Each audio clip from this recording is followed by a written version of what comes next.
can't seem to figure that out, can I? Okay, I'm live on YouTube and Facebook now, so let me just get this. Okay, I'm all sorted out here.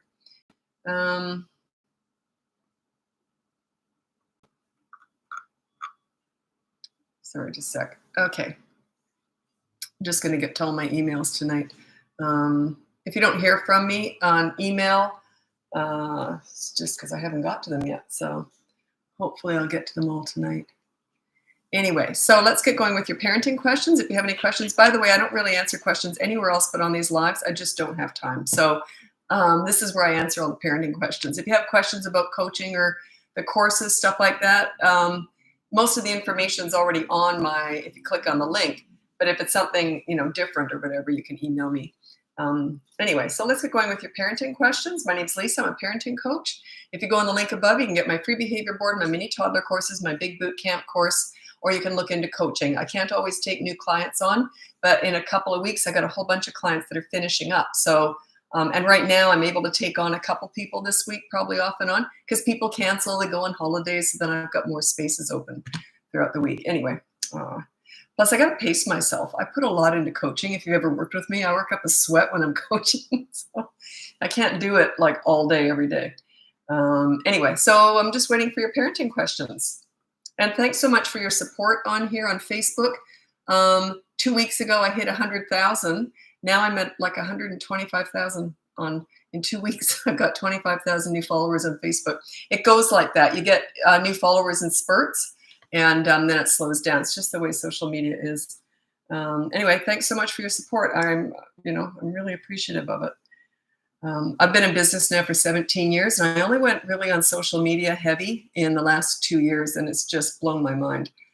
TikTok 2 years ago, Facebook, then Instagram about 6 months ago, Facebook 4 months ago. So it's just blown away by the support. So I really do appreciate it. I don't take it for granted. I really appreciate it. Anyway, and I'm here to serve you in these lives. So I'm just waiting for you to ask questions. No, I've hit 127,000 followers on here.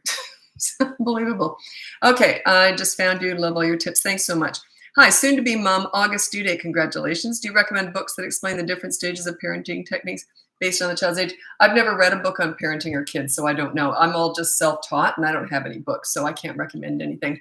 But what I do recommend you do is if you're going to take any parenting advice from someone, look out for these 2 criteria. Number 1, they have to have finished the job. Have they lived with teenagers, raised them to adulthood? How can you really talk about parenting unless you know that what you're doing is going to invest in tomorrow, like down the road, the teenagers and all that? Number 2 is, have they had experience with hundreds of other kids with all sorts of challenges? Most of what I learned, I didn't learn with my own kids. I got respect when they were tiny and kind of sailed right through the teen years. So it's all the other kids I worked with ADHD, WXYZ, I call them alphabet kids. They're the ones who taught me all this. What do you think of? Well, I don't know what that is. I only teach from experience. So I've never read or I don't study what anyone else does. I haven't got a clue.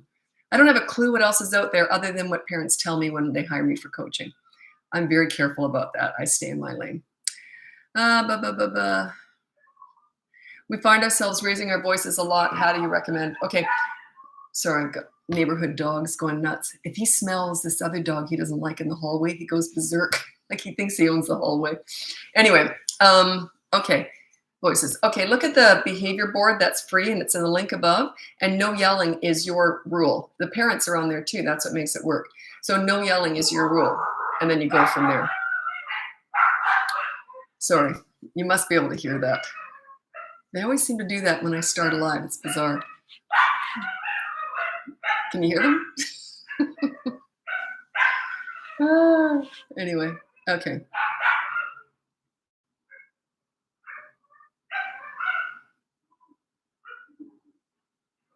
I can't wait to listen and learn from your mini courses. I have twin 1-year-olds. I don't have any. Sorry, the neighborhood dogs. I kind of wish they'd just take them out of the hallway, but they try and stop them to train them to be quiet, so the whole floor has to listen to them. Whatever, it's a small thing. Okay. Just like it's hard for me to concentrate with them going like that. Okay. Yeah, I don't have any courses on toddlers yet because that's not when the biggest problems are happening. So I put all my focus in where you've got the most power. You've got the most power from 3 to 12 years old. That's the boot camp course. Teenagers, it's pretty much always coaching. I haven't got a general course on that either. That's usually coaching. But yeah, 3 to 12 years old is when you're at the height of your leadership. And I teach leadership. So, and in coaching, that's kind of my specialty is teenagers. So as much as I love talking about them, I haven't got a course on them yet. But anyway, 3 to 12 years old, the boot camp course this Saturday, the live webinars, my Zoom group coaching is starting. It's going to be accompanying the course. So each week I'll be going through it with you. It's just a one-off. It's just like a spring special that I'm doing right now. And I'm going to be embedding that into the course eventually. So you'll get to see other parents are going through what you're going through, which I think is great. Anyway, what I love about that is, and there's no extra charge for that. It's just part of the course. So if you buy the boot camp course, you're going to get in on these group coaching calls. And what I like about it, though, is I'm going to be there for 6 weeks. So the sixth one, it only goes for 5 weeks. The sixth one, I'm dying to talk to you after you've done it. Like, so how did it go? What are you still struggling with? What are your wins? What are your losses? What, I want to hear from you. So I'm really excited about it.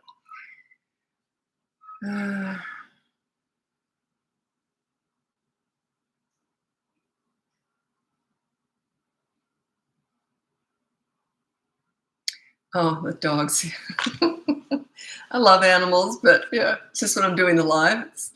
Because what they do is they're trying to train them to not do that. So they stop, literally, they stop and they try and train them right in the hallway, and everyone's, all the neighbors are like, take them outside. Anyway, they're very nice people. I'm not complaining. They're sweet dogs. Okay.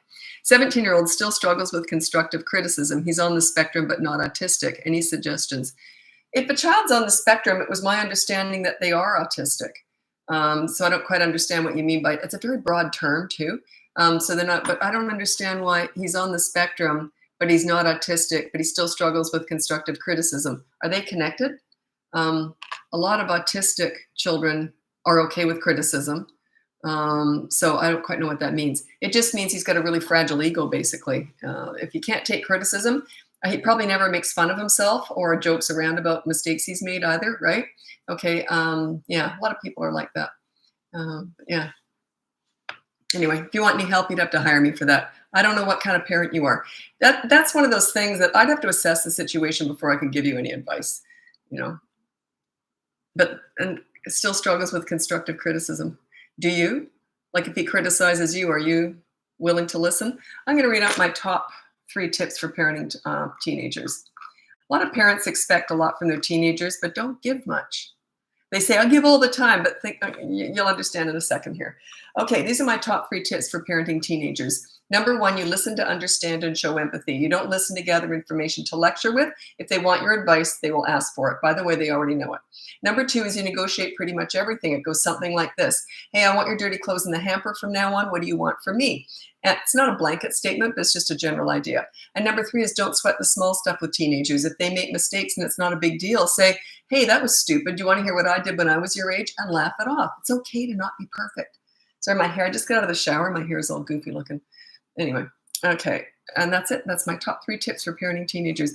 They are my favorite age, teenagers, because they're so smart and it's more complex and it's more of a challenge for me. Anything under that, not so much, because it's just easier. But once they're teenagers, their mistakes tend to be bigger, okay? When they get in trouble, the trouble tends to be bigger. So that's why they're my favorite age, because I find I can make the most, difference with teenagers. And those are my favorite age to work with when I was volunteering with kids.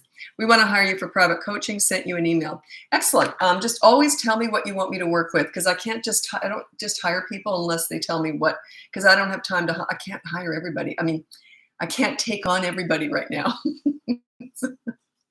I'm all kerfuffled. Anyway, so yeah, let me know what you want me to work with, because I try and mix up my clients just to keep it more balanced for me. So I'll take some toddler parents, some teenage parents, and everything in between. I try and sort of mix it up for myself, because I don't just want to have all teenagers. But if you are in crisis, let me know. I put down crisis. Be very careful. Don't overuse that word. People will put down crisis. Our kids are driving us nuts. They're 2 and 3 and they're fighting all the time. That's not crisis. I don't want to say what it is, but it's usually teenage stuff. It's the big stuff. So I will always take you on if you are going through crisis. So that's my top priority. Anyway, okay, thank you for doing this. I was a constant yeller. My oldest is 8 and have noticed a difference in me. And I have noticed a difference in his personality as well. You change you, that change, then they change them. You lead, they will follow. In other words, that's what leadership's all about. You start the ball rolling and then they'll join in. Everyone starts the ball rolling and says, the kids aren't catching on. It's only been 2 days maybe, but they'll catch on eventually. You lead, they will follow. Between the ages of 3 and 12 years old, you're at the height of your leadership. Their behavior is 100% a direct result of your parenting between 3 and 12. Under the age of 3, they're just crazy toddlers. And then 13 and above, you don't want that. You don't want to be the leader so much. You want to pass the torch over to them. You're there for the big stuff though, okay? And they'll tell you everything. When you're a good leader, they tell you everything because you're a safe place to land. Maybe you can coach the people that own those dogs. Oh, are you freaking kidding me? I'm useless with animals. Useless. They walk all over me. Absolutely, I have no control over all. I've had tons of pets all my life. This is the first time in my life I have no pets. I'm in my 60s now. I made a decision not to have any more pets because I have freedom now. So I've never had freedom before. Always had pets or kids, or always had to make arrangements every time I wanted to go anywhere, even just for a night. So now I've got freedom. But yeah, I'm useless with dogs, and they pick up on it too. You should see me horseback riding. I rarely do not get bucked off a horse. It's that bad. Or they just shimmy between 2 trees, so my legs go like that and I fall off. Yeah, they just pick up on my energy. It's useless with them. Isn't that weird? Yeah, horses see me coming and they're like, yeah, put her on my back. I can't wait to get rid of her. And I've gone horseback riding probably 100 times. I'm usually bucked off. Isn't that weird? They say, it doesn't ever happen. That horse has never done that before. They sense my weakness, which is weird. Also, in my personal life, I'm a follower. I'm not weak, but I'm a follower. I'm only a leader with kids. In my personal life, it's not so much that I'm weak. What I mean as a follower is I don't want to make any arrangements. I don't want to know where we're going, what we're doing, what time we're going. You tell me where to turn up, what to eat. Like, I don't want to make any decisions at all in my personal life. Isn't that weird? And yet with kids, I'm very much, maybe that's it. Maybe because, I do so much leading in my business life and that. But yeah, in my personal, I'm not a leader at all. Whenever I have a friend who is also a follower, like socially a follower, you should see us. We're like idiots. And where do you want to go? I don't know. What do you want to do? Just end up standing on a street corner. No one can make a decision. Literally, I've been in that position with friends. That's why I tend to like strong friends who have a lot of social ideas and what to do. Otherwise, we'll just be standing there with our fingers up our noses. Okay. I've been doing the extra chores with my 10-year-old for disrespectful behavior in the last week, and it's working great. Excellent. Good for you. I just give the advice. You're the ones who do the work. So pat yourself on the back. We started doing the behavior board and love it. But what do you do when you're not home and the kids act up? What do you mean when you're not? Oh, they act up when you're out with them. You just say, when we get home, we'll check out the board. Okay, so it's called deferred punishment. So you're not letting it go. You're saying, didn't like that. When we get home, we'll check out the board. Okay, and then if they keep, I didn't mean that. I said, we'll discuss it when we get home. And then if they keep at you, say, you keep at me and I'll make it worse. So in other words, you'll go right to the second punishment, the negative deprivation. So yeah. That I've never used a behavior board. Like I would never use one. It's a teaching tool, but it's a really, you know why I would never use one? Well, I teach this, so why would I? It's a teaching tool. So, but you know why? I don't want to give that board any power. I want them looking at me, not the board. So that's what in week 4 in the boot camp course, that's what you do. You get off the boards and you want them looking right at you. You're not referring to the board anymore. But yeah, so it's just a teaching tool and it works great because it gets you organized. And just teaches you how to do all this. Then you don't need it. You don't use it forever. It's just temporary. I'm a mom of, just stumbled upon your page. I appreciate your wisdom. I'm a mom of 6, age 6 to 17. Wow. I've got families. Not my biggest family is not 6, but I've got one. I think right now has 6 kids. I've got, I think my biggest family I ever worked with, I think was 8. And it was just setting up systems after systems, like special school morning routine. Holy moly, we worked on that. All different ages. So I'm a mom of 6 to 17. I like your direct approach to parenting. It's just common sense. Anyway, if we miss a Zoom, can we watch it back later? You're talking about the boot camp course. Yes, it will be embedded in the course eventually. So this is just, I'm not charging for this. It's just a little bonus I'm putting in for this spring. And I'm just going to be doing the course with you, the boot camp course with you. If you've already signed up like maybe 6 months ago, you can still come in and ask questions. It's a Q&A, and I've decided it will only pertain to the week that we're in. Okay, so if it's the week 1 Q&A, the Zoom, we'll only be talking about week 1 in the course, et cetera, et cetera. But anyway, and then in week 6, it'll be a free-for-all because the course ends at week 5. It only goes to 5 weeks. I can't wait to hear from you. Like, how did it go? How are you doing? I want to do the catch-up later. How long have I been on here? Okay, I still got a bit of time.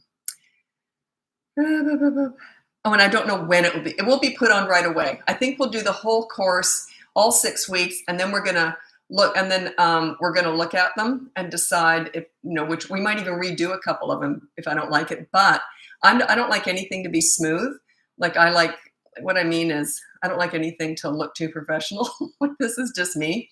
I do have someone who works with me, but what I mean is I just want it to be really natural. But there might be a few things on there that maybe someone said something rude or something. You never know who's going to turn up. I don't think in the boot camp course they would. But anyway, you know what I mean. Certain things I might want to delete out. So we'll be taking a look at them. And I don't know when they're going to be put on. No promises on when. Okay, my son is 4 and I struggle to make him eat. How do you deal with a picky eater? Okay, I don't discuss diet and nutrition because I'm not qualified to do so. But what I will tell you is what I did with my kids. It's a tad radical in most people's books, but it's what I did with my kids. My son in particular was a very picky eater, but we never argued over food. I just said I knew what he liked. I knew what he liked the taste of, and I kind of worked around that. Also, I never had any junk food in the house. I'm really kind of a health nut, especially when the kids were little. And now that I'm on my own, I'm super health nut. But when the kids were growing up, I was a little bit more lenient. But when they were really little, I was very strict. There was no ice cream or chips or anything in the house. So they just learned to eat healthy, but they didn't have a very wide variety of stuff. But eventually I taught them that you have to have 3 vegetables and one or 2 fruits every single day. So, and I just learned what they liked, and I kind of used cheese sauce on everything. But here's what I did, and I made everything from scratch. And here's what I did. I was very good at pureeing spinach and all sorts of flax seeds and wheat germ and everything, shoved it into everything. They didn't even know they were eating it. So like they couldn't figure out why the cheese sauce somewhere else tasted different. Well, that's because it wasn't filled with pureed cauliflower, et cetera, et cetera. So yeah, I hid a lot of healthy stuff in my food. So I did cater to their taste, and we never argued over food. I said, look, you have to try everything, but you don't have to eat what you don't like. But you have to have 3 vegetables every night at dinner and at least 1 to 2 fruits a day. That was just my rule. And they did, because I was a leader, so they kind of listened. And because I was so respectful, I didn't expect them to eat stuff that they really hated. Like I wouldn't force feed a kid liver and onions. I happened to like that when I was a kid, but I was not fussy at all.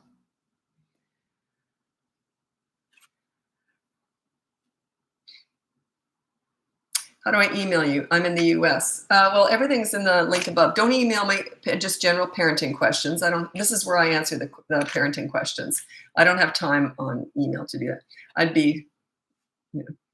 be doing that all day long. Okay, what are your thoughts on a teen that spends a lot of time in their room alone? My 17-year-old is very independent and stays mostly to himself. He's very blah, blah, blah, blah, blah.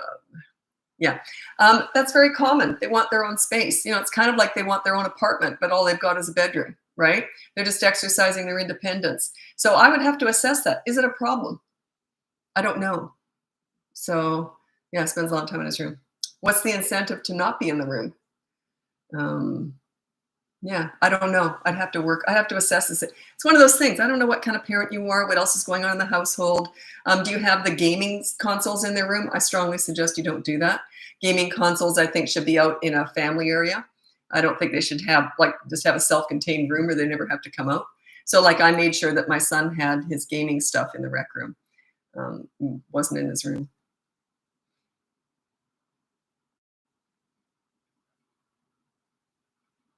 Yeah, 10-year-old tries to hurt herself when we give her a chore for poor choices. That must have worked in the past. Yeah.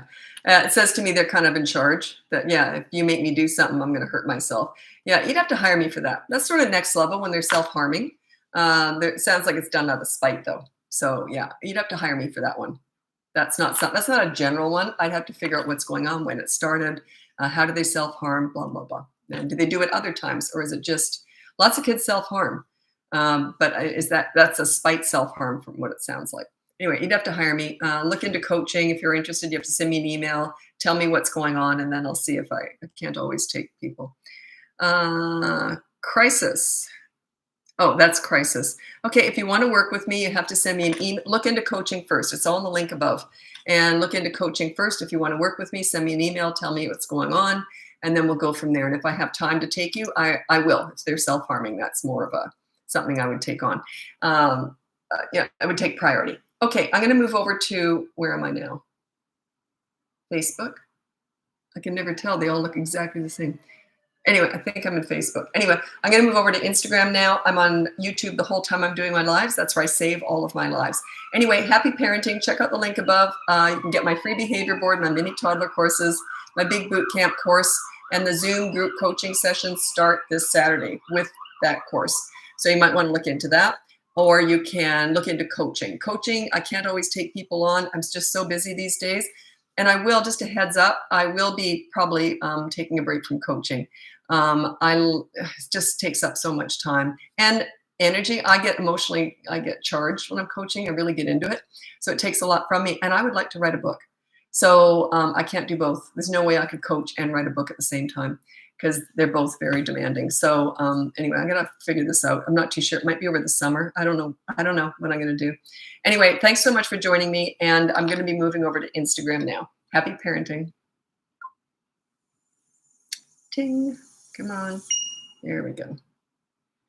30 days.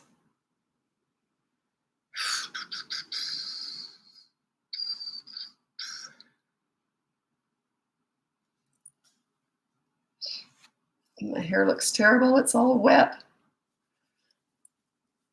I've got really curly, frizzy hair, so it doesn't look good when it's drying. Okay, this is from Sylvia on YouTube. How to help my teen to spend time with our family. She says no to everything. I'm trying to encourage her to catch up with her homework too. Prefers to stay home and go shopping. I don't know. To be honest, I'd have to assess that. Is she in a bit of a slump? Does she have friends? Does she socialize? What's going on? What's she doing when she's home? Is she on WhatsApp or talking to guys online? I need to assess the situation and figure out why she doesn't want to go out. But I'd like to know, does she have a social life too? So you'd have to look into coaching for that. Yeah.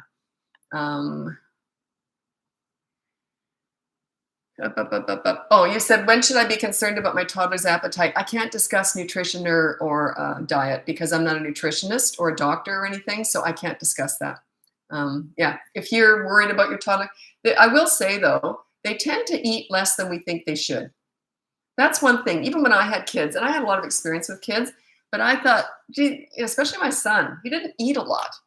And he was still growing, but yeah, so they don't always eat. I find parents tend to over analyze what toddlers should be eating. But if you're worried, go to a doctor.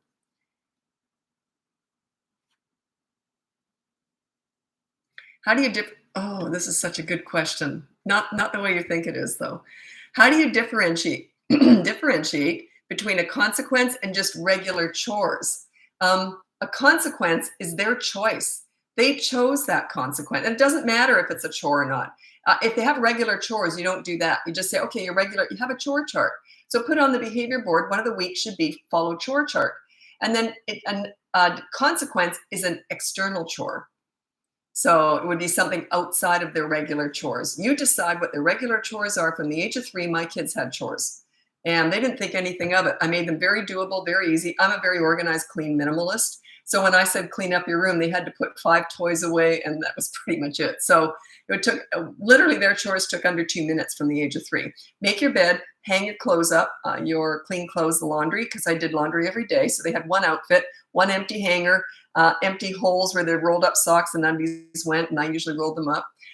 So I was very organized. And then I did a toy rotation system. So all their toys, and I open bookshelves so they can see everything. So there was empty spaces where all their toys went. So, but then if they had done something naughty, then I would have had them help me wash the dishes or help me do laundry or something like that. So it's something outside of their regular chores. Kids should be doing regular chores. You don't pay for chores. They get allowance and they should be doing chores. They're completely separate. Every child deserves to learn how to manage money And that's completely separate. You give them allowance no matter what.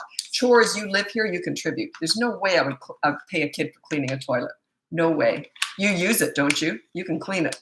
So yeah, there's no way. They got to learn how to look after themselves, right? Funny thing is, I was very conscious of being very fussy. And I didn't want to put that on my kids. So even cleaning, I'm a private cleaner. I don't like to clean around people. Because it's like meditation to me. I love cleaning. It's just my thing. I find it very relaxing. And I scrub my toilet and my whole bathroom every single day. I'm nuts. But I never wanted to put that on my kids. I never wanted them to think that that's necessary. They lived in a very fussy home, but I didn't make them do that. So yeah. I was very careful with that. So funny, neither one of them are clean, like fussy. They're okay, but neither one of them are fussy like I was. But I was like that. I was born like that. I remember going to friends' houses, and I loved it. I loved sleeping over at this one friend's house. I can't remember who it was, but anyway, their mother was very clean, and every Saturday morning they had a cleaning ritual, and I got to get in on it. How nuts is that? I was probably 7 years old, and I was so excited to get in on the cleaning ritual. So yeah, how crazy is that? So it's something I was born to do. I don't think everyone should be like this. Well, you said my toddler's tantrums are getting worse. How old? And they usually get worse before they get better because they remember the old you when you gave them attention. Geez, I feel like I'm going to sneeze. Sorry, I got to blow my nose or something. I just feel like I got to sneeze. I don't always get noticed when I sneeze too. So if I sneeze right into the camera, just look away. Okay, hay fever time. But yeah, kids usually get worse before they get better because when you start exercising your leadership and start ignoring tantrums, especially if you were giving them hugs before and doing the mini therapy sessions discussing feelings and emotions during a tantrum, which that's ridiculous. Anyway, doing all that, all of a sudden you're ignoring a tantrum, they're going to get worse because they're going to go, I remember the old you. So they usually get worse before they get better. But it's worth it. Short-term pain for long-term gain. And behind every fit-seeing tantrum or meltdown, there's a lesson. So invite those. People say, how do I avoid tantrums? Why would you want to? That's the lesson. It's how you handle that. Every time a kid I was working with had a meltdown or a scene, I'm like, yippee. That's my opportunity to exercise my leadership because I know what I'm doing. Remember that 8-year-old kid? And first time I ever worked with him, he didn't know me. So he said, he wouldn't have said this if he knew me. He said, if you don't give me what I want, I'm going to have a fit. And I said, bring it on. And he never did. He thought, oh, she knows what she's doing. So yeah, don't be afraid of a fit scene, tantrum, or meltdown. That's the gold. That's where you exercise your leadership. Without that, if you're afraid of that, they're in charge and they know it. Boy, do they know it.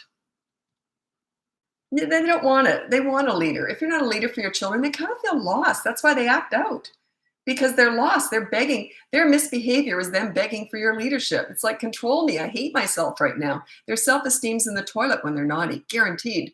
So you want to be a leader for your children. If you're not a leader at home and you send them out in the world, they're going to be very vulnerable to peer pressure, bullying, the drug dealer on the corner, the internet, the Kardashians. They're going to go searching out leadership everywhere else if you're not a leader for them at home.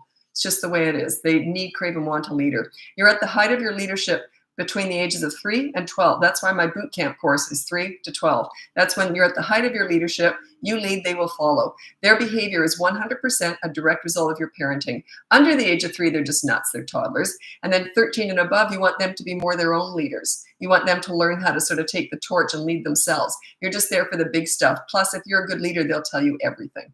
So yeah, they won't. And believe me, if they're gonna be telling you everything, are they gonna get into trouble? Because they know they feel bad disappointing you, right? Because they look up to you. You're like a mentor.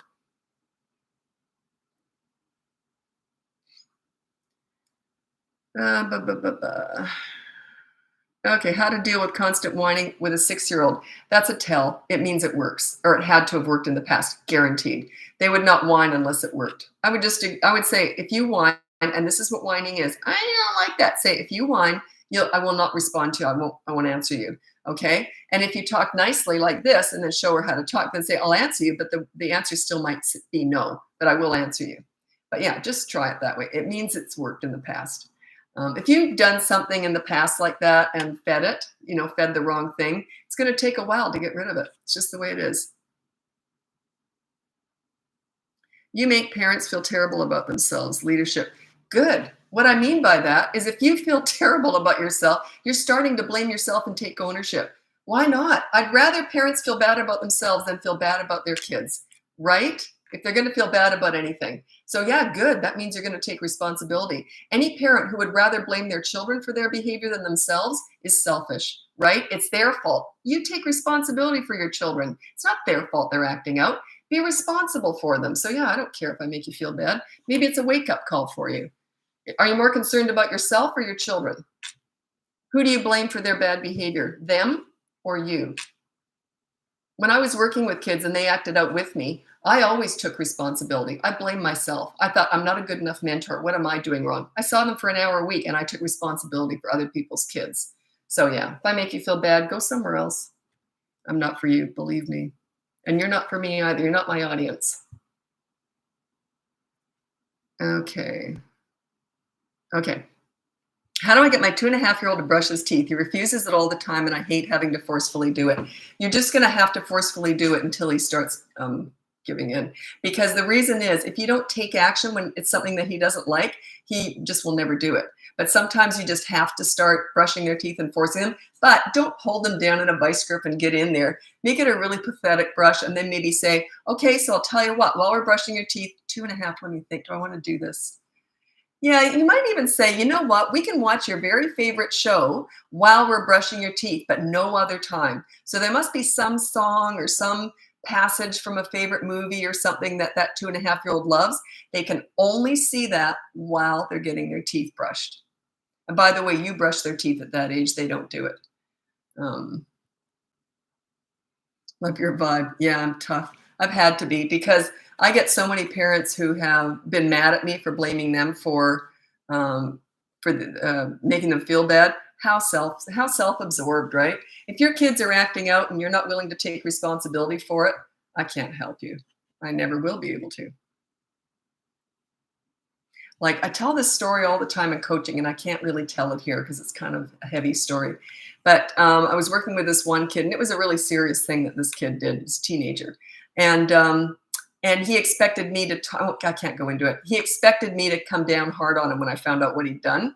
And I just said, you know what? You wouldn't have done that if I was a better mentor for you. I took responsibility. I just met this kid a couple weeks ago. So you see, if you're a leader takes responsibility for a child or a teenager's behavior when they're under your care. It's so important to look at it that way. I don't fix kids. I teach parents here. So important.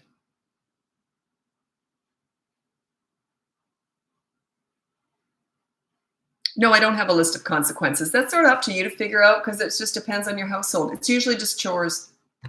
Just chore. The reason I don't have a list is it doesn't really matter what it is. It's just a symbol of, hey, you broke the rule, so now do a consequence. Like my kids, it was usually something like if they kept me waiting, which they hardly ever did, but they really were easy because I got respect when they were little. But if I messed up, I was accountable too. But it would be something like, hey, look, you messed up. How about just brushing my hair for 5 minutes? That's what we did. And then we'd talk while they did it. It was no big deal, right? It's just something that they don't like. My kids don't like doing it. Do you know I've never had anyone in my life who likes brushing hair? It's like my favorite thing. I just put an ad out there. Anyone who likes brushing hair? Trade services. I'll help you with parenting if you brush my hair while we're doing it. Oh, it's funny.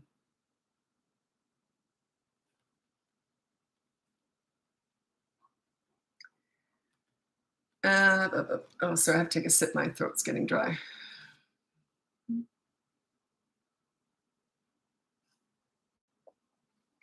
Okay, someone asked about potty training. Well, on Instagram, also on YouTube.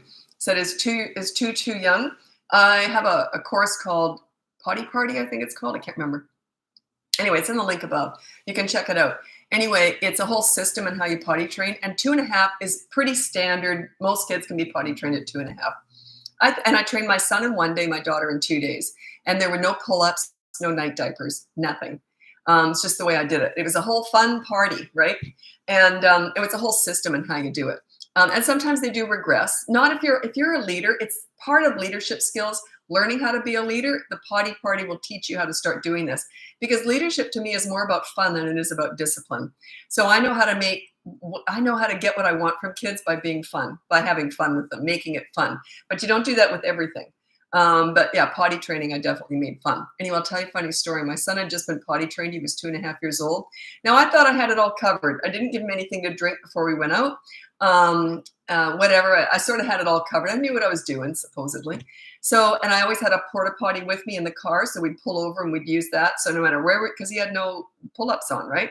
So anyways, I was in the supermarket one day with him and he'd just been potty trained a few days before.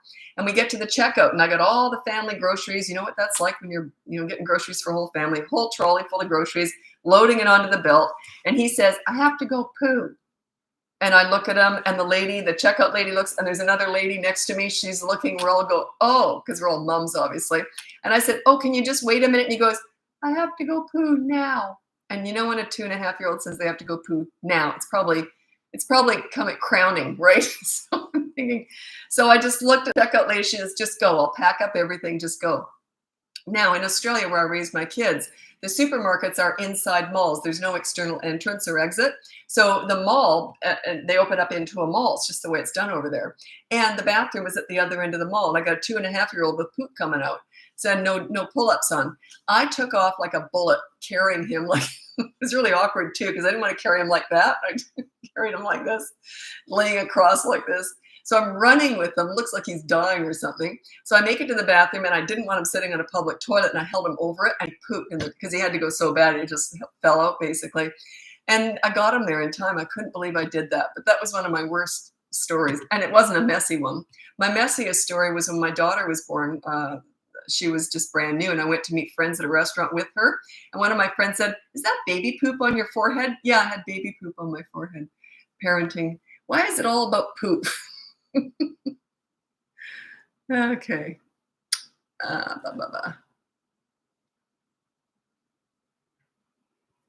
Okay, what age should you start the allowance system if 6-year-old has no knowledge of money value? I started at 3 years old. And what I did was, okay, I'll show you. Just let me get a different book out. I'll show you what I did. This is how you do allowance with kids. They don't have to understand it. They're learning as you go, okay? And also, it's a great idea. So many different benefits to this. But I'll tell you a cute story, okay? Anyway, this is how I did allowance. I bought this. It was called a 3-column ledger. Anyway, and it had like a spot for a date and then description and then debit, credit, balance. Had columns, debit, credit, balance. So I put down plus, minus, equals. So the kids, but they didn't understand all this at 3 years old. But anyway, every single Saturday morning, I said, come on, we're going to do Mom's Bank. I had 2 kids. I started one in the front and one in the back. When they met in the middle, I started a new book. Anyway, so every single week, I gave them an allowance every Saturday morning. So I'd start talking about money. So they started understanding it.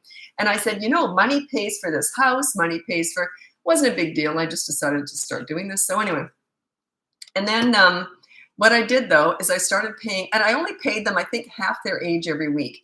It doesn't matter what it is, just half their age. And then by the time they hit teenage years, I think I can't remember how I did it, but it was a long time ago. Anyway, so it was just a discussion every single week and they never had cash in their hands ever.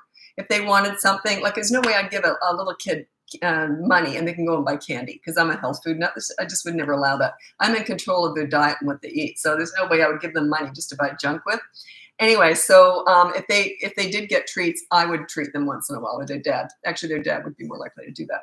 So, and then we just did it. It didn't come out of their allowance. So anyway, every single week we did this. As they got older, they really got into this. They understood it. So, but what I did was every single time they reached $100 or $200, $300, I'd give them 10% interest. So when they got $300 saved up, they got $30 interest. And then when they got to 1,000, they got 100, which put them to 1,100. So then they got 10% interest on each 100 after 1,000. So when they reached 1,100, they only got $10 on that. I didn't give them 110 or else you'd be going forever. You'd never stop, right? So anyway, that's how it worked. And then whenever they spent money, which I was in charge of how they spent it. So let's say they'd come to me and say, I really want to buy this. And I'd say, well, let's discuss it. Now, if you do, I wouldn't let them get stuff that was big that I thought was kind of frivolous. Like I said, well, that's for birthdays and Christmas. But if they just really wanted to buy something special, I'd say, okay, so your balance will go down to this. Let's figure out how many weeks it's going to take you to get back up and get interest again. They got obsessed with that interest. They like seeing that free money go in there. All their money went in here. All their gift money, birthday money, everything went in here. Okay, so they got obsessed with seeing that interest. Anyway, so I'd say, okay, so you got that many more weeks. If you spend that much money, you've got like 6 or 8 more weeks, whatever, to get interest again, because they never got interest on the same amount twice. They'd have to get up to the next level again. So anyway, that's how I worked it. I'll tell you a cute story though. My son was 8 years old and he's 34 now, but I think Pokemon cards had just come in. He was 8, I think in grade 3, and they were obsessed with Pokemon cards.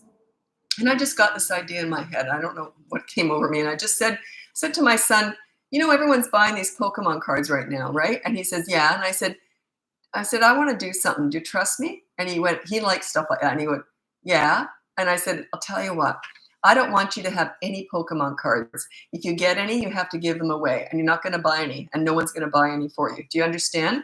And I said, do you want to do this? I said, 1 year from today, I'll tell you why. And they went, yeah, okay. He was really interested, right? So he didn't think anything of it. All of his friends were buying Pokemon cards, trading them, spending all their money on Pokemon cards. And he was just sitting back watching. Anyway, so a year to the day, I said to him, okay, sweetie, here's what we're going to do.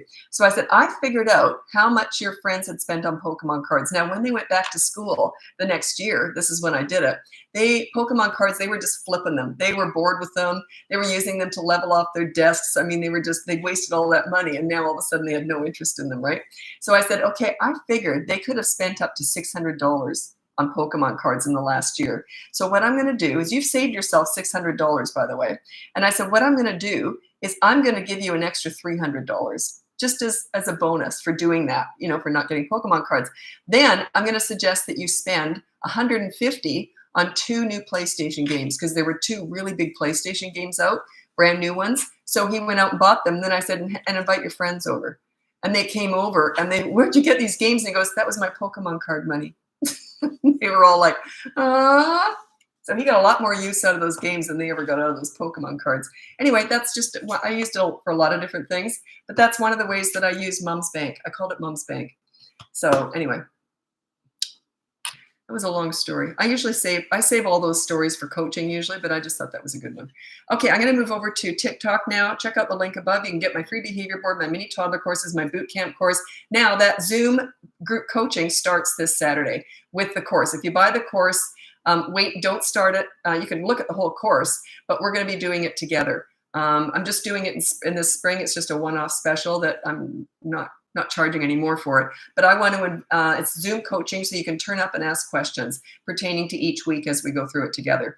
And then I'm going to eventually be embedding all those videos onto the course so you can see them later. I don't know when they'll be embedded in. It'll be after the course, after that's all finished, we'll be looking them over and then deciding what to put in. Anyway, thanks so much for joining me. I am going over to TikTok now. Happy parenting.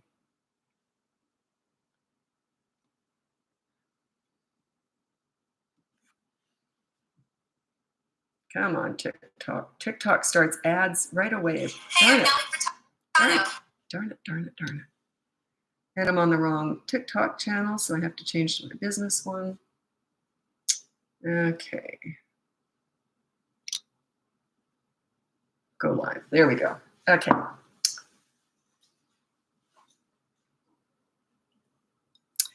Oh, I just feel like I want to sneeze. Oh.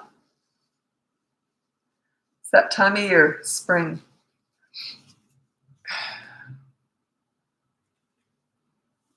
Okay, thanks for turning up. A lot of people turn up a lot of people follow me from Facebook to Instagram to TikTok. I'm really excited about, I've only been on Facebook for 4 months now, I think, like actually regularly on Facebook for 4 months now with my channel. And 2 weeks ago, I hit 100,000. And in the last 2 weeks, I got 27,000 new followers on Facebook. It's like TikTok all over again. I blew up overnight on TikTok. That was 2 years ago. It was unbelievable. And then it slows down because you get all the people who are already on there, and then it slows down. But wow, like Facebook, wow, just floors me. I never dreamt that anyone would want to watch an old lady sitting here talking about parenting. So I'm just absolutely bowled over by the response on all the social media platforms. So I just want to thank you for supporting me, because it does mean a lot to me. I've been doing this for 17 years, and I put in like 30 years of volunteering with kids to learn all this stuff. So, I've been putting in a whole lifetime of this. So, yeah, and people are listening. So, all those years, what a waste it would have been if I volunteered for all those years with kids and then never got to share that information. Now I feel like I have an audience for that information. I put in a lot. I never expected to ever use that or make money off that. I never thought I'd ever turn that into a business. That was just, I did that because I loved it. And then to be able to do what you love full time is just unbelievable. You have the best stories. Yeah, that the one with the Pokemon cards I just told, you probably came over from Instagram. That was one of my favorite stories. I got a lot of them. Coaching, I tell a lot of stories because they're long. That's why I don't waste my time on here with that. I don't want to waste your time. But yeah, that's one of my favorite stories. You see, my son was really involved in that because he trusted me. I was a leader. Imagine a kid saying, no, okay, I won't have Pokemon cards all year. All of his friends had Pokemon cards. He didn't have one. And it paid off in the end. So, because he trusted me. When you're a leader, they look up to you. Do you get forever access to the course? I always say those courses don't expire unless I do, because it costs me money to keep them up there, right? So if I ever kick the bucket, then they might disappear. But other than that, I plan on being around for a while. Anyway, yeah, it doesn't expire. And I guess it would still be up there. I guess, I don't know how that works. It must still be up there. Even if something happened to me and I wasn't paying, they must still sit there. I don't know. Interesting. I don't know. But yeah, and plus I have someone working with me. They would take care of business if anything happened to me. If I got hit by a bus, I'm sure they'd still be up there. What would you do with a 5-year-old who throws screaming, hitting, kicking fits? I always say you just physically restrain them, but you said she has physical abuse history. You'd have to hire me for that. That's more in the specialty category. That's more, you'd have to hire me. Children who have history with abuse or trauma, then that's coaching. I have to figure, what was the abuse? How old was she? I need to figure that out. And what's her situation now? If she had it in her past, why not now? Like, if she moved on, if you adopted her, you know what I mean? Is the abuser still in the picture? I've worked with a lot of abused kids. So it's a specialty. It's not something I would discuss on here because I don't know the history. Okay. Oh, God, I just feel like I want to sneeze. Yikes. Okay, I'm just waiting for your questions. My name's Lisa. I'm a parenting coach if you're new here. Anyway, check out my link above. You can get my free behavior board, my mini toddler courses, my big boot camp course, or you can look into coaching. I'm really busy, so I can't take everyone on for coaching. But tell me why you want to work with me if you do. And if it's crisis, I always take on crisis clients, especially teenage stuff. Anyway, and the boot camp course, the Zoom group coaching that goes with the course, it's just a one-off special. It's just included in the course. That starts this Saturday. So if you do buy the boot camp course, hold off on doing it. It starts this Saturday. I'll be doing it with you. Noon on Saturday. I'll be there every Saturday for the next 6 weeks. And it's 1 hour, and I'll just be answering questions and pointing out things, throughout the course as we're going along. Okay. I need you in my life. That's sweet. Thank you. Roulette jewelry. It's cute. I have a new client that I just got last. Of course, I can't say the name. It's the most beautiful name. And the first thing I said was, is that your real name? It's just, some people just win the lotto with names, right? Yeah, it's the most beautiful name. And I'll tell you a funny story. Years ago, I started my business 17 years ago. So this would have been like 17 years ago. One of my first clients, I think, we turned up on, it was Skype back then. I don't think Zoom was even a thing. So anyway, it was on Skype, and we turned up and I said, "Hi, Jesus, it's nice to meet you." And he said, "Thanks for that, but it's pronounced Jesus." Jesus. Oh, but he didn't even laugh. He says, "I get it all the time." How embarrassing. How embarrassing. Hi, Jesus. Anyway, yeah, it was an innocent mistake. And another client I have with just names I can't pronounce. One is a very, very rude, like in their culture, it's a name. I cannot even get myself to say the name because over here in English language, it's not a word you would ever say. So, But I have to watch myself because I see that name there, so I've had to change it. I think I don't know what I call them, but not that. But yeah, I get clients from all over the world with names that are really challenging for me, so I have to write out their names phonetically. Otherwise, I'll just wreck it every single time.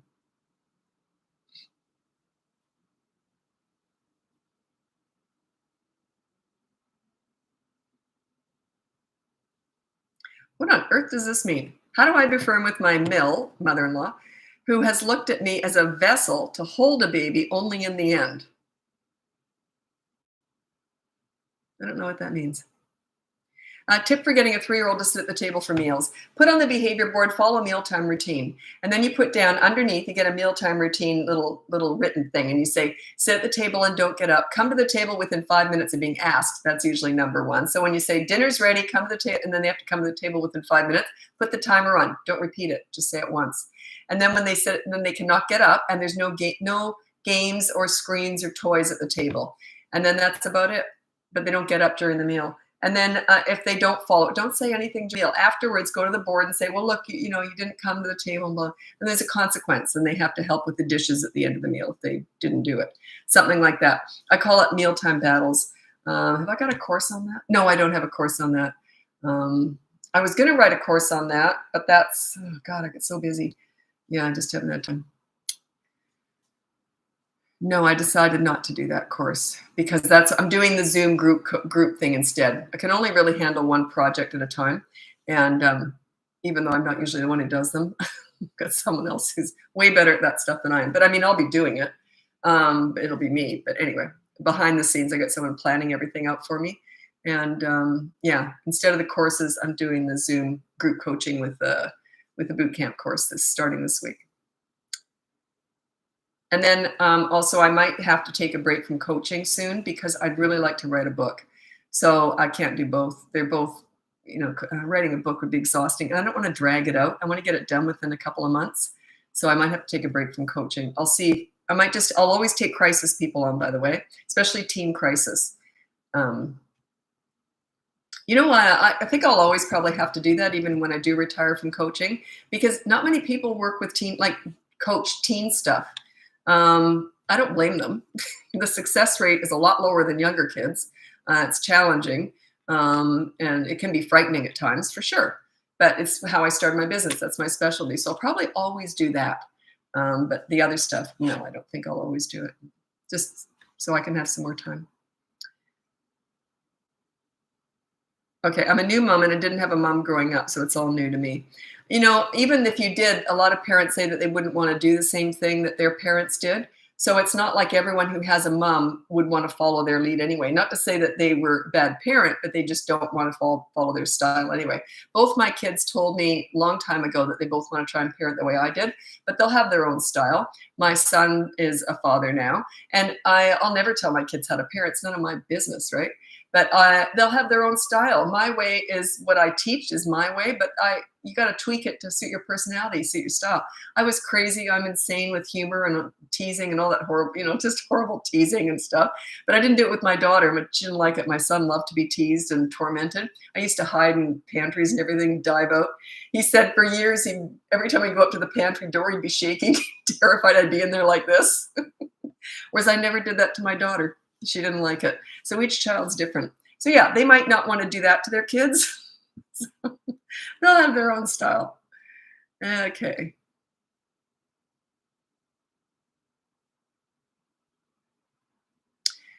Yeah, I would like to write a book. Got it sort of, it's in the back of my mind now. I've been approached by a lot of places, publishing houses and that. And, they're after money. And which totally, it's a business. They should be. And but then they give you, what do they call that when they give you money up front and all that? And I don't know if I want to self-publish. I might self-publish. I don't know how I'm going to do it yet. I haven't decided yet how I want to do it. My focus is keeping my business is very down to earth. Do you know what I'm saying? I don't want to be commercial. So I'm very strict with that. So yeah, I don't know if I want to go with a big publishing house because I don't know how much they'd edit me. I don't want to be edited.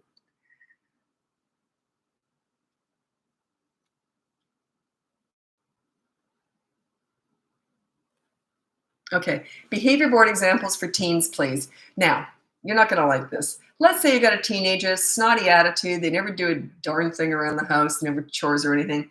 You don't start with anything contentious. On that behavior board, you start with something like this. Put your dirty clothes in the hamper and nowhere else. Something like that. And get them a hamper in their room and leave it open. I mean, make it as easy, put it right beside their bed or right beside the shower, wherever, have 3 of them around the house. Whatever, make it easy for them because you want them to succeed in that first week. And then you say to them, that's what I want for your rule to be. And don't call it a behavior board with a teenager. Call it an accountability chart or family law or some whatever.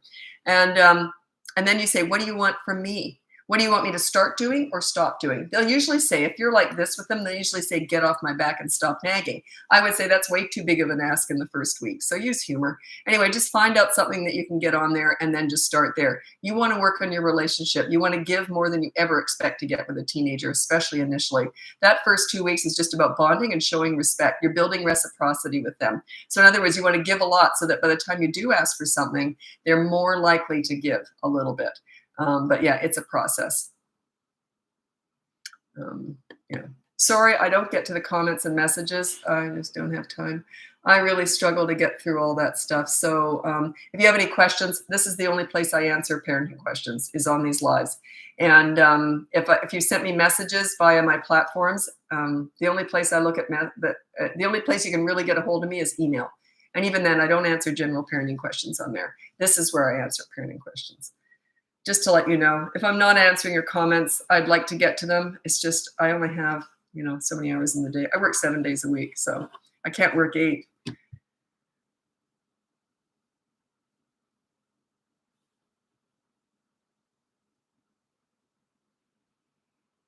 Okay, my daughter's 6 and gets upset easily, always mad or grumpy, difficult sharing normal. No, it just says to me that you're not a leader. But past the age of 3.5 to 4, they only do what works to get what they want. And that says to me that being grumpy, being moody gets her what she wants. Check out the boot camp course. That might be for you. That's all about your leadership. It tends to calm them down. They just become more polite. They just become nicer people. Because when they've got a leader, it just sort of brings out the best in them. That your focus as a leader is the discipline is a tiny part of all this. You deal with bad behavior, but then you focus on the good kid. And then some parents say, well, I never see the good kid. And I said, well, get out the microscope or, you got to look for it. So when I was working with troubled teens, I would sometimes say, I had to judge who I said this with, obviously. I knew that if they had a sense of humor, I would say this. I said, look, I got to bond with you. I got to find something to like. And right now you're really quite repugnant. And they would laugh and I'd say, oh, I found something. Or else I'd say, look, I need a microscope. I can't find anything in there to like. Then they'd laugh and I'd say, oh, I got a sense of humor. I can work with that. So my humor is corny, but they go, oh, good, like that. But I thought, oh, okay, I got them for a second there. So, yeah. You got to find it. You got to bring out the best in them. That's your job as a parent. Bring out the best in your children. Guide them to making good choices. We're not going for obedient soldiers here. That's stupid. Who'd want that? They're going to rebel like crazy in the teen years if that's what you're going for when they're young. You want a kid who has a voice. They certainly feel respected, but it's mutual. Like if I messed up, my kids loved it. If I messed up, they'd look at each other like this. And I'd go, oh, shoot, what do you want? Because I knew I'd messed up, right? So we'd love to go to the water slide park tomorrow. And I go, okay, I'll bring your suits after school. So yeah, you got to be accountable too. If you're not accountable, you're not a leader. You're a dictator. A leader is accountable because you're leading. That's the whole point. You're leading. You're showing them what you want from them, which is respect and that you're accountable for what you do and what you say. And there's nothing wrong with making mistakes. Like if you mess up, go, okay, what do you want? What do you want? There's nothing wrong with not being perfect. Who would want someone perfect anyway? God knows I didn't try and even pretend to be perfect. I messed up all the time, but it was never anything, like I never yelled or anything. It was never anything like that. It was just, I'd say something, then I'd forget about it. And they'd say, remember you said we were going to do that and you didn't do it? Oh, shoot, what do you want? But yeah, they loved it when I messed up.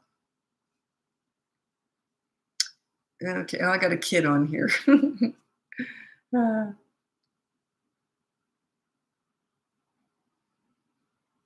I said that once. Someone said something snotty to me on here once, I don't know, a year ago or something, like real snotty. And I said, oh, I've got a kid on here. And they said, by the way, I'm 36. And I said, no, mentally, I'm in your child.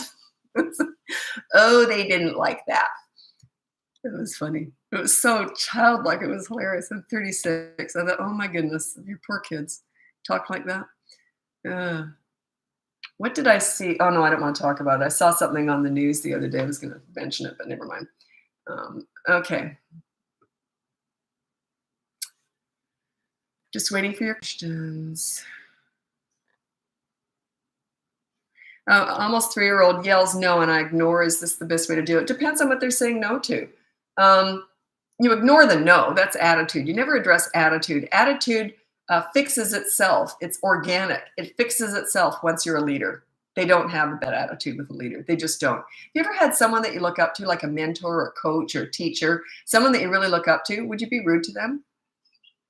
No, probably not, right? It's like that with a parent. Like they want to please you. They look up to you. They'd be embarrassed to be rude to you. That's what leadership is. It's just so powerful, but in a loving way, not in a dictator way. They look up to you. They like themselves when they're with you. That's your goal. Is as a leader, you guide your children into liking themselves and being happy with the decisions they make. You guide them into making good choices. So I never told my kids what to do. I always said, it's your choice what you do. I'm not going to try and control you. But, if you're good, life is good. If you're bad, life ain't so good. I'll make sure of that because I'm your mom and that's my job. So I made sure that if they did make a bad choice, I was there to impose a consequence. Okay, I didn't like that. What should we do about it? What's a good consequence? I usually made them come up with it, but I was already a leader. So I didn't come up with stuff. I'd say, what do you think you should do? How about no TV tonight? That's too much. Just brush my hair for 5 minutes because they hated doing it and I love having it done. So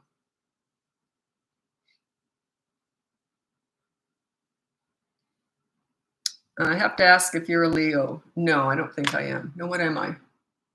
No, I'm a Libra. Yeah, I'm not into all that stuff. I don't even know. I don't know what my kids are. Anyway, what was I going to say? Sugar. I was just going to mention something. Can't remember. I don't remember.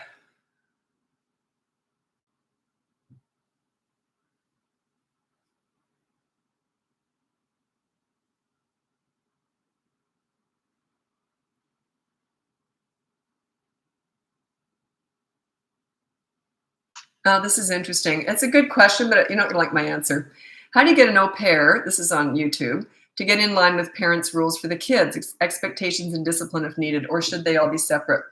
I don't tend to put nannies or au pairs or grandparents or anyone else on that behavior board, but they report to you if the behavior board was like if a rule was broken. They report to you and you deal with it.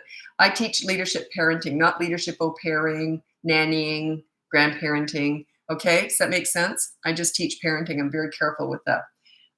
So yeah, you want to be the leader for your children. You want them to respect the au pair. Well, once you're a leader, they respect everybody. It's just the way it works. When you're a really good leader, your children tend to respect everybody. It's just the way it is. My son was in grade 2, and the teacher said to him, she called me on her lunch hour to tell me this. She thought this was so cute. She said, I said to him, why are you so nice? And he looked up at her like this, as if he had no choice. He said, Mommy makes us be nice. Darn rights. That was my job. I made them be nice. So and they liked themselves. They felt good about themselves. They got compliments everywhere we went. How good does that make them feel, right? They were nice kids. And then so often I'd get this comment, oh, you're so lucky you got the easiest kids in the world. And I thought, what an insult. Like as if I didn't do any work for that. Like I put some work into that. I earned that. Oh, I got to get going. Thanks so much for joining me. Check out the link above. You can get my free behavior board, my mini toddler courses, my boot camp course, the group Zoom calls start this Saturday. It starts at noon every Saturday at noon. That's Pacific time. I'll be on a Zoom call with you if you're in the boot camp course. If you can't make it, then those Zoom calls will eventually end up in the course. Okay. So anyway, I just got an email. It's funny, it just popped up. And funny, I looked at it. I don't usually look at it. Yeah. By the way, there's a whole bunch of fake me's out there. There's a whole bunch of people who are using my videos, my face, my name, my very close to my company. It's Bratbusters.com. If you go to the link above, that's all me. You can't go wrong if you keep following the links, right? Anyway, they are robbing people out of money right, left, and center. That's what happens. I've got a big following now. And that's what happens. People are going to start doing this stuff. So just follow the link here. That's the only place that you can be guaranteed it's me. Follow the link in my description or in my bio, wherever you're following me on YouTube. It's the description. The links will be me, but it's frustrating for me, but there's nothing I can do. There's all sorts of spamming out there and crooks out there. I can't control that. So yeah, just be very careful because people say, I didn't get the course, I paid for it and I didn't get it. And then they'll show me the screenshot. It's not even me. So, and then I have to, and then I have to spend a lot of time checking on my PayPal and make sure that, they didn't buy it. And so yeah, all around it's a mess. I just feel really bad for people. And but yeah, just be really careful. Just go to the link above, and that will be me. But it's just what happens. Anyway, and also if you're interested, parenting teenagers is so hard. Actually, it is and it isn't. Before I go, I'm just gonna read this out. These are my top 3 tips for parenting teenagers. They're my favorite age, by the way. Once you know how to deal with teenagers, they're actually wonderful. Is my favorite age. Okay, number 1, this is with teenagers. My top 3 tips for parenting teenagers. Listen to understand and show empathy. You don't listen to gather information to lecture with, or they will tune you out. If you get good at this, what I call silent listening, use these instead of that. They'll tell you everything. If they want your advice, they'll ask for it. By the way, they already know it, right? Okay, number 2 is you negotiate pretty much everything with a teenager. It goes something like this. Hey, I want your dirty clothes in the hamper. What do you want from me? It's not a blanket statement, but try and do that as much as possible. Give them a say in life. Give them a say in how you parent. You're trying to get them to teenage the way you want. They should have a say in how you parent. I believe that firmly. With little kids too. My kids always had a say. Believe me, they had a voice. Number 3, with teenagers, don't sweat the small stuff. Just save your energy for the big stuff if you even need it. If they do something stupid and it's not a big deal, I would have said, well, that was stupid. Do you want to hear what I did when I was your age? And we'd laugh it off. It's okay to make mistakes. Nothing wrong with that. You did. You still do. Everyone makes mistakes. It's okay to be human. So don't shame them for not being perfect. It's ridiculous. Anyway, I got to get going. Thanks so much for joining me, and happy parenting. Bye now.